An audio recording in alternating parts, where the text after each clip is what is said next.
Welcome to the show. Best around, it just depends if I'm in your town. It's just a show from a guy trying to figure it out. Notes from a guy trying to figure it out. That's what it says on the website. Make sure you go check it out. Well, if you're listening on the website, thanks for listening and visiting. rucktalk.com. Tell everybody about it. Let's start a conversation. People always ask, what does ruck talk mean? Well, I actually like rucking. There it is. And, when you look it up in a dictionary, ruck itself as a word actually means a group of people. So, and I go on a lot of rucks with some friends. So we have a lot of ruck talks, if you would. So hence that's how the name of the show was born. Just so you know. People are like texting me like, when can I listen to this show? Right now. So here's the thing. I actually went on a walk this morning. So crazy thing. My wife's out of town, so I try to do things that she does to make sure that the house is kept tidy and neat. So I wake up every morning and I make the bed and I do everything in between, and then I go for a morning walk. And lately what I've been trying to do is go on a morning walk, get my thoughts together before I start the day. Consider it a workout too, because I kind of trick myself along the walk. I have a really cool playground by my house, and they have like this adult workout section where they have a really great pull-up bar and all this stuff. So I'll trick myself, go do some of that. But today I decided to skip that for a bit and just go on a long walk. And here's the crazy part that got me, right? I've had a lot of things like everybody else, like nobody cares. I got, just like everybody else, we got a whole bunch of stuff going on. You're trying to get your thoughts together. And for some reason for me, today, two things got me, my thought and the feeling of my thought. And I always go back to wondering, why do we as human beings do that to ourselves? I'm walking and I have a lot of stuff going on for work, and I'm figuring it out all in my head, and it's great. I mean, it's a great time to be alive and to do all this cool stuff. So I'm trying to figure out some really cool things that we have to do at work, some projects I got going on. And all of a sudden I have this like really weird negative thought, right? And that thought lingered in my mind for a while. It's kind of like we have like, I'm not a scientist, I'm not a doctor, but I've heard, just like you, I've heard like and it's true, it's not I've heard, I've experienced it, right? Our minds, the monkey mind, is how many thoughts per second, per minute are we processing, right? It's a lot, a ton. But we choose to pay attention to those particular thoughts that we want to pay attention to. And I always try to figure out why that is. I'm now at that phase, I guess, in life. What do they call it? Metacognition, when you think about thinking, like, why am I thinking that? So I'm walking and this thought just kind of just takes over. And my brain says a signal to the rest of my body, like panic attack, right? Not like real, like I stopped breathing, but my body felt weird. It started reacting to that thought. And I'm sitting there going, like normal. And I'll tell you a funny story. The reason why I go, and I kind of brush it off. And by far, I'm no expert, but I've experienced it before. At one point in my life, I would let my negative self-talk consume me. Like it got to the point where my thought would linger so much in my mind that I would make a snapshot of that thought and it would become long-term memory. That long-term memory, right, translates into a sensation that my mind took a snapshot of and my body reacts to when that snapshot comes to the forefront, right? I give you a case. I remember there's a point when my wife and I had a small puppy, right? And he was not well. It was right before he passed away. And we were all close to him. I'll never forget, we were driving to the emergency vet, right? And he was sitting in my lap. I'll never forget where, I remember exactly where on the highway we were. And I just kind of saw him like kind of fading out. And I freaked me out. Like, you see that, your mind goes like, oh, he needs to make it, I mean, anything, right? It's your dog. It's your pup, right? So my mind thinks it, my body feels it, totally paralyzes me. Like I freak out over it, right? Fast forward. Unfortunately, yes, he passed away. May his soul rest in peace. Ozzy. He was the best.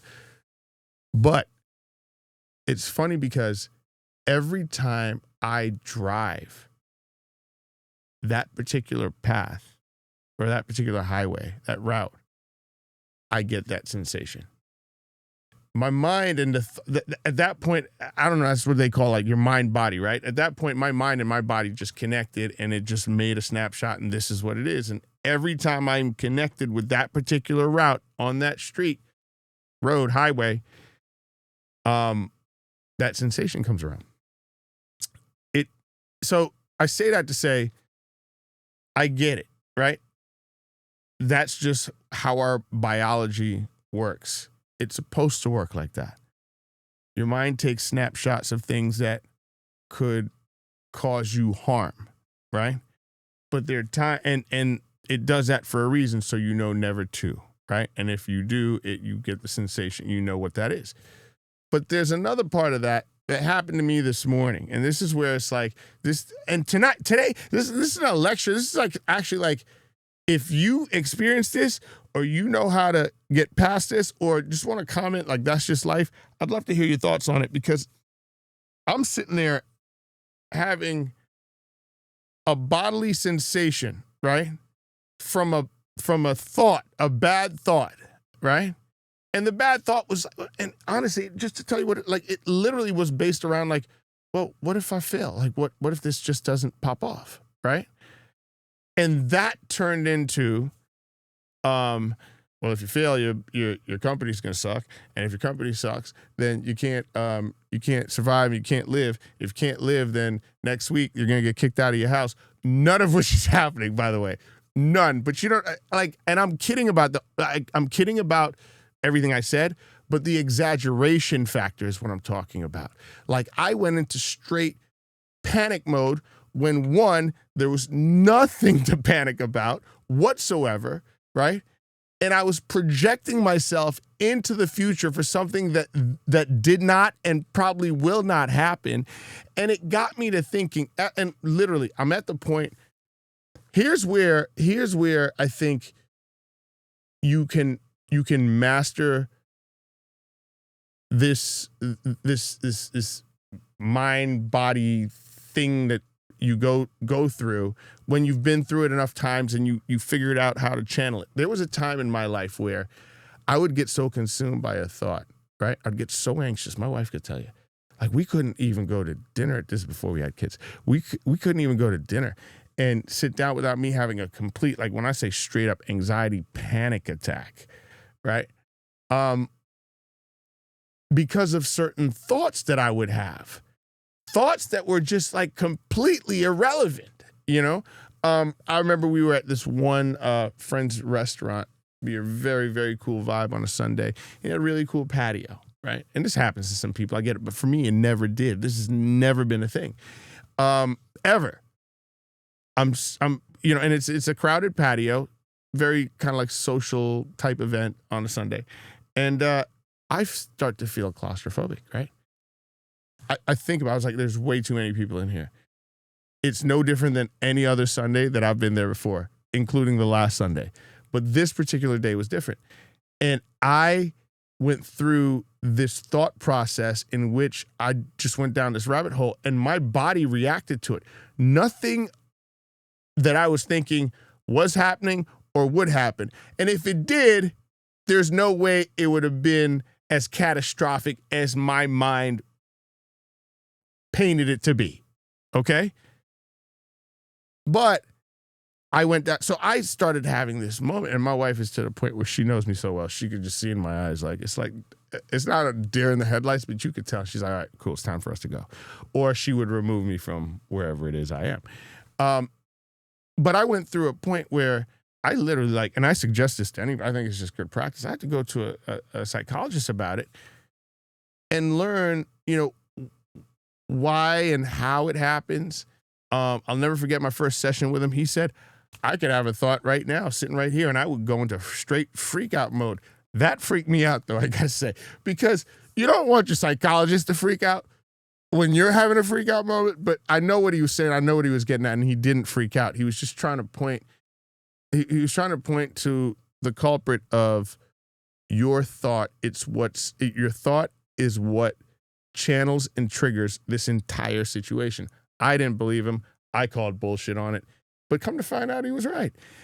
And over time, I learned how to observe the thought when it was happening and sway away from that feeling of anxiety, being anxious, and everything in between, right? Now, what I'm trying to figure out is, and it happens, and that's the other part, not like admitting that it happens. It's kind of like the Kurt Russell in Beautiful Mind, when he had all those, friends and stuff like that was around. That was supposed to be in his life, but they really weren't. They were just like figments of his imagination, right? And he learned how to block them out, but he didn't really block them out. They were still there. They just didn't have that effect, that bodily effect on him. Same type of scenario, right? Like, if you can figure out how to question the thought, then you don't get wrapped up in it. It happens and you move on. One of the things that this psychologist I went to, because he was a sports psychologist mainly, but he also treated patients like myself that just had fucked up shit wrong with them. But anyway, and I guess I was an athlete because I was racing at the time, but I went to him for that particularly because I got recommended to him. But he would always tell me, because he would always, refer back to sports. Like he would say, talk about when this was a long time ago, because obviously it's when Kobe was alive. And he was talking about how great Kobe was as a player and how, like, when he'd shoot for the basket and he'd miss, how you don't get caught up in the thought of the miss. You just shoot and then you move on. Like you shoot, you move on. You just leave it, right? So that was part of the exercise. And I think I've gotten decent at the exercise. But, as a species, we're always trying to be optimal. Not necessarily optimal, but,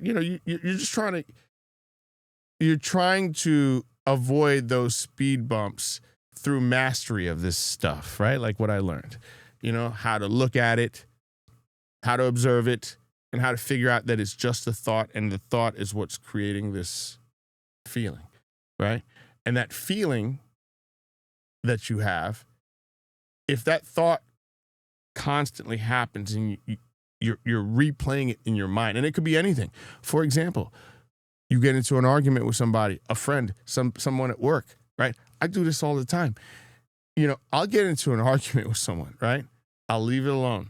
But I won't leave it alone. The thought will repeat in my head, right? Over and over again, to the point where I'll start having the argument out. You look at me and it's like, who the fuck is he talking to? Is he crazy? Right? Because I'll start speaking it out. But by me replaying that over and over and over and over and over again, it puts my body in this state of like always, sympathetically, whatever that means, right? It just gets your nervous system super jacked up, and it stays like that, right? That's what I've learned. It stays like that. So it's one of those things where it's like, can you have the feeling? Because we're human. It's going to happen. As much as I was asking myself that question this morning. Like, why is this shit happening, right? And then there's that other voice that says, you're fucking human, right? Oh, okay, that's why it's happening. And you accept it for what it is and you move on. I think my goal at the end of the day is to understand why it happens in such a petty manner. That's the thing. Because these sensations and these thoughts and triggers are there for a reason, right? Some of it can be there to protect us, and some of it could be there to protect us, but it's really not, right? It's the thought of touching a hot stove. You're not going to do that again. You touch the hot stove once, especially as a child, it will give a body sensation, and it will literally, no pun, burn the memory in your mind not to do that again. So when you look at it, right, You know not to touch it because the closer you get to it, you get the sensation. It's another reason why a lot of people, they freak out if they get attacked by a dog, right? The thought of other dogs coming around, the sensation of a childhood trauma piece or what have you that happened, not a trauma piece, a trauma event that happened, could spark that again. The thing is why, and I'm asking myself, out of the 10,000 thoughts that I had on this walk, why did I single in on that one? And why, and I'm really asking this question, why as human beings do we tend to always focus on the negative thought, especially when it's the negative thought that holds no substance? It's either something that hasn't happened, isn't going to happen. Like it's there's a small percent. Like I understand and when the times are needed for you to have those thoughts, like a loved one's sick. So yes, how do I care for him? And even at that point, that doesn't do you any justice, in my opinion, because what it does is it makes this connection to the rest of your body and sends a message, like your brain sends a message that we're in distress. Opinion only. And that you should freak out. So, in a very Cliff Notes kind of way, right? And it's not necessarily freak out. You should be depressed. You should question your worth. You should, like, whatever it is, like, I'm not worthy of this. Like, why do you have that thought? There's 10 billion other things going on. I'm saying this to myself. There's the birds, there's the trees. It's a sunny day. I'm getting some sun in my eyes, but I want to dwell on that. Why? So you wonder to yourself if a lot of these thoughts over time has gotten you to the point where the snapshot is taken, it becomes a long-term memory, your body goes into this whatever sensation is happening, and it could be positive too. But a lot of times what I experience is I will dwell and replay the bad in my mind over and over again. And what that does is you get stuck in a program. You get stuck in a pattern, right? That's why they talk about it. I mean, and that's a matrix all by itself. It's a loop. It's literally a technical term that computers, especially a lot of AI models they use today. It's a literally what it sounds like. You get stuck in a loop. And as you get stuck in this loop, no matter how much you try to move forward, if you don't change that pattern, right?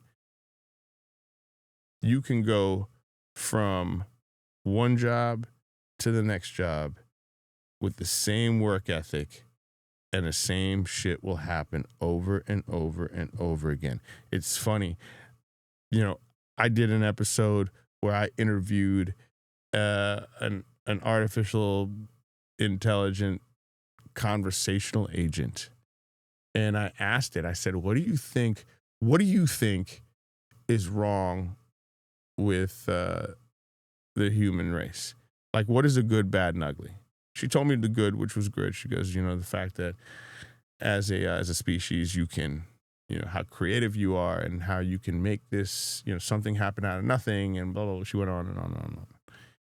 Then she said, the bad is she doesn't understand why, okay, as human beings, we will do something over and over and over again and expect different results. She said, it doesn't compute to me. That doesn't make any sense, right?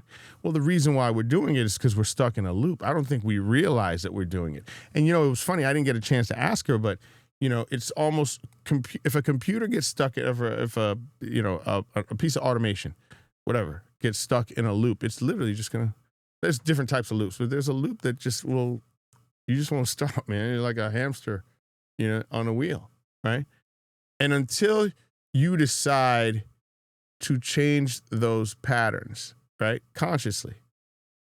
Wake up and consciously say, instead of saying I'm not worthy, I am worthy, or whatever it is you say that's going to shift and get you out of that loop, nothing will ever change.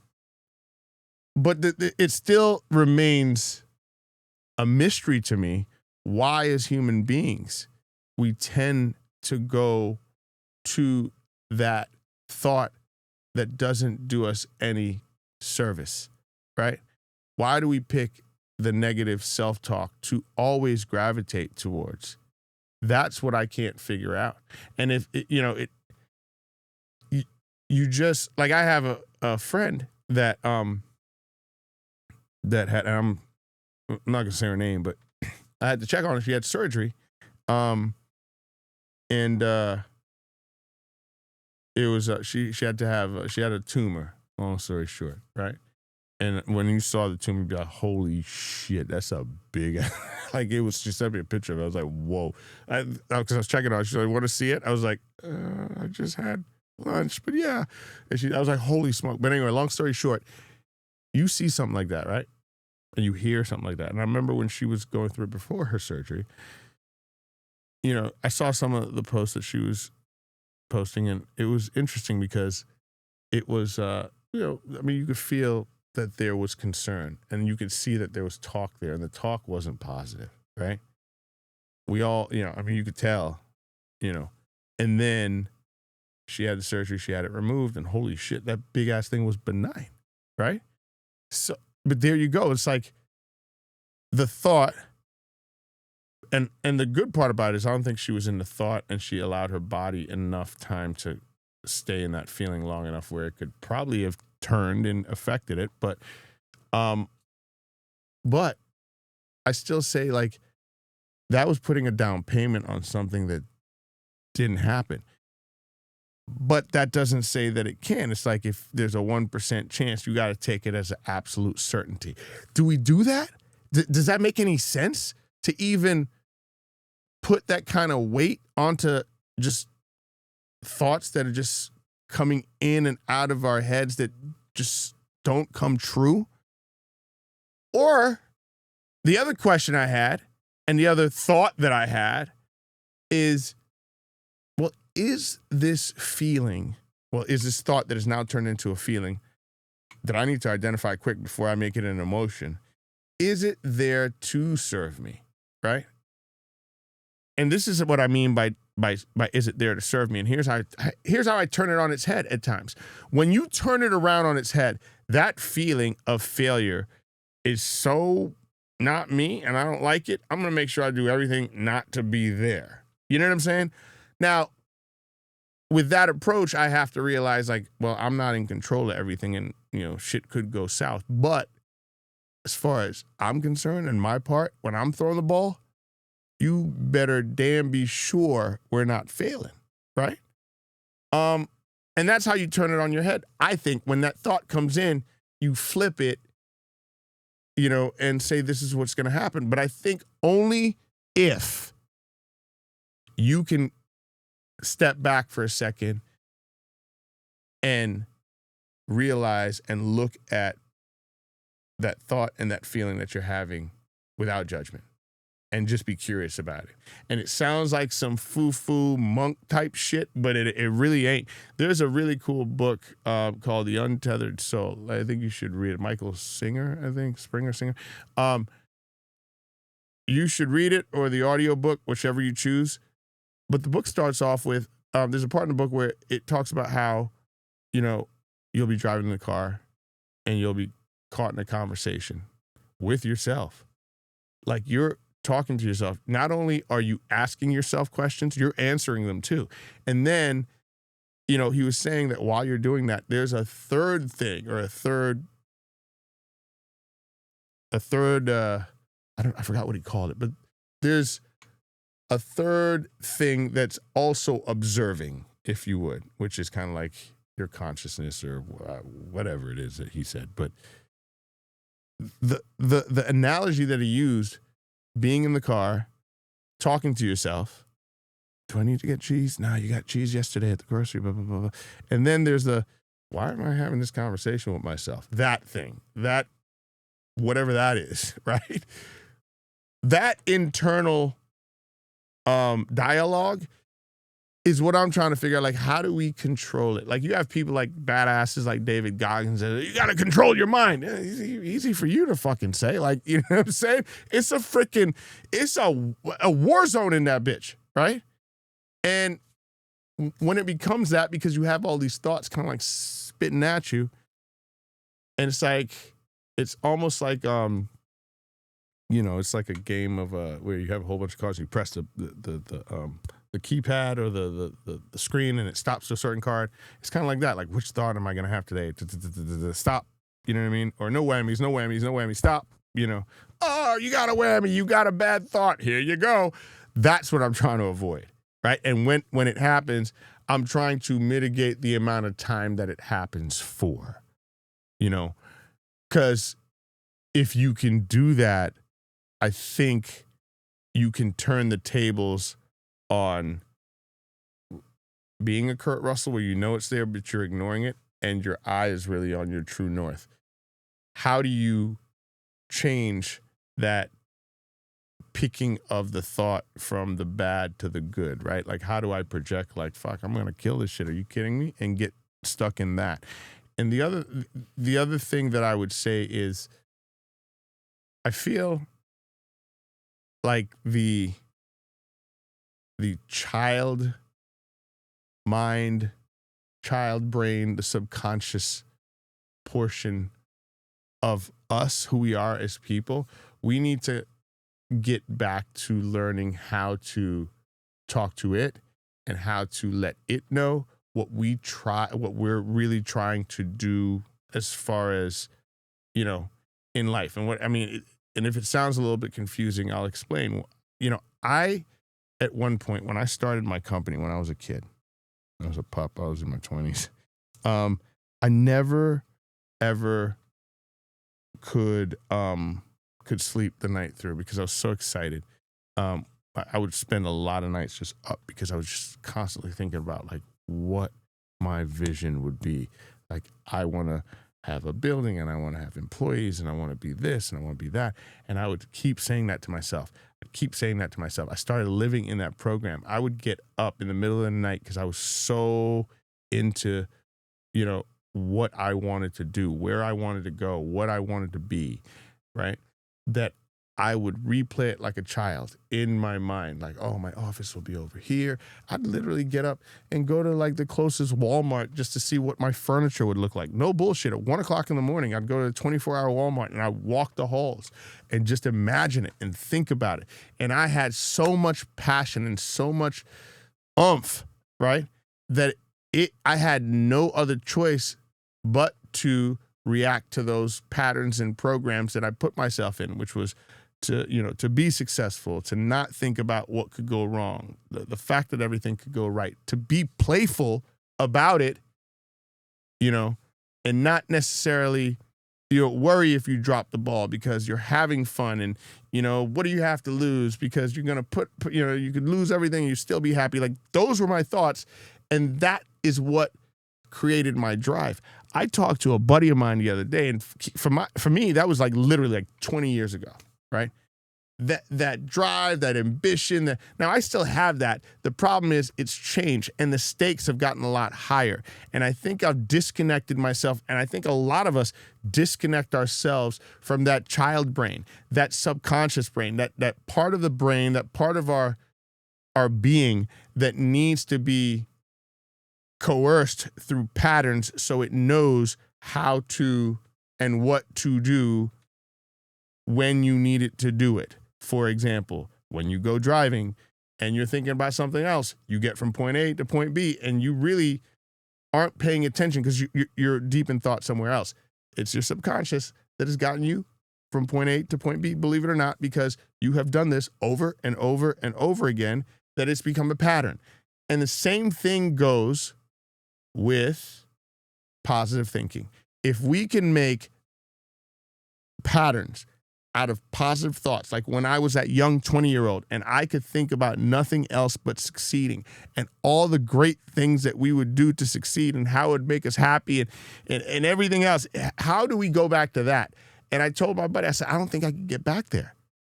Like, that's a level of child's play that I just forgot how to do. Now, I'm not saying that we can't. It's just going to take me a while, because since the stakes have gotten so much higher, right? People are counting on you. You've got people counting on you to do this, that, and the other. And if it fucks up, then you're gonna suffer this, and you're gonna take a hit here, and here. The stakes get so high that those thoughts, they overtake what the drive is, and it consumes you, and that becomes a pattern, and that pattern is what keeps you in a rut. So there you go. And that's all I wanted. Like, I literally had to get out and get up here today and talk about this. It's seriously something that if you could help answer the question, I would love to hear it. You can hit me on social in the DM, info@rucktalk.com. Come be on the show. Let's talk about it. Because as a person that's, as I get older, I start to, become more wise, because I've learned, and I'm still learning, but I've learned how to jump out of some of these programs, right? Observe it and get out of it and do something else. What I mean by do something else, how to get myself out of that fight or flight, negative thought, feeling, then my body reacts, how to get out of that and just, be a little bit more positive. That's the whole goal. So I would love to hear how you guys do it and what you think about, anywhere from meditation. I don't care. Just let me know how you guys handle that, because I feel like, honestly, it is something that can hinder us quite a bit. So let me know what you think. Enjoy the rest of the week, and tell everybody about the show. Ruck Talk, just notes from a guy trying to figure it out. Until next time, we'll talk soon, all right? Be good, everybody. See ya. Best round, it just depends if I'm in your town.